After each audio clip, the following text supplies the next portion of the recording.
ये सुनकर ओमकार का गुस्सा 7वें आसमान पर पहुंच गया। उनका चेहरा तमतमा रहा था और उन्होंने सीधे राध्या पर निशाना साधा। अगर तुम्हारी वजह से मेरे बेटे प्रथम का भविष्य खतरे में आ गया है, उन्होंने कड़क आवाज में कहा, तो तुम्हारा इस घर में क्या फायदा है? तुमने हमसे हमारा ही बेटा छीन लिया। उनके शब्दों में गहरा दर्द और आक्रोश था जो राध्या को अंदर तक छलनी कर गया। ठीक उसी वक्त मौके का फायदा देखकर दादी भी आगे आईं। उनके चेहरे पर सख्त और निष्ठुर भाव था।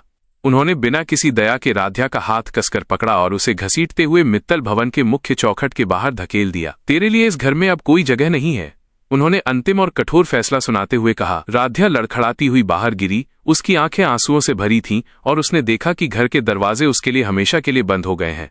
हर जगह से हारकर और दिल में दर्द लिए राध्या पुलिस स्टेशन पहुंची।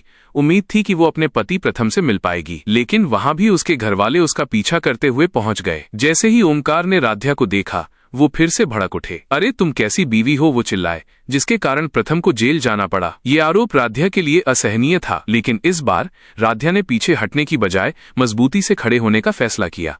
उसने हिम्मत जुटाई, पुलिस स्टेशन की सलाखों के पीछे खड़े प्रथम का हाथ पकड़ा और आंखों में दृढ़ संकल्प भरकर उससे वादा किया।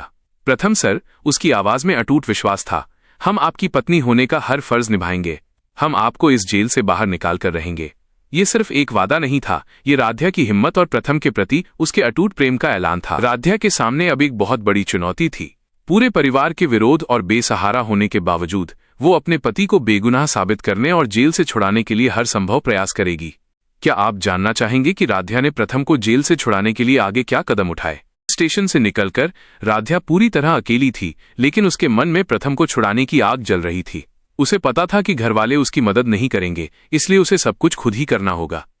सबसे पहले उसे ये जानना था कि प्रथम को किस आधार पर फंसाया गया है और असली गुनहगार कौन है। राध्या ने अपने संघर्ष की शुरुआत पुलिस केस के कागजात और सबूतों को खंगालने से की। वो सीधे प्रथम के वकील से मिली, जिसने उसे बताया कि केस बहुत कमजोर है, क्योंकि सारे सबूत प्रथम के खिलाफ हैं और परिवार का कोई सदस्य भी उसका साथ नहीं दे रहा है।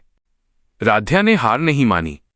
उसने वकील से कहा कि उसे प्रथम की बेगुनाही साबित करने के लिए समय और मौका चाहिए। अगले ही दिन राध्या ने उस जगह का दौरा किया जहां प्रथम के खिलाफ अपराध होने का आरोप लगा था।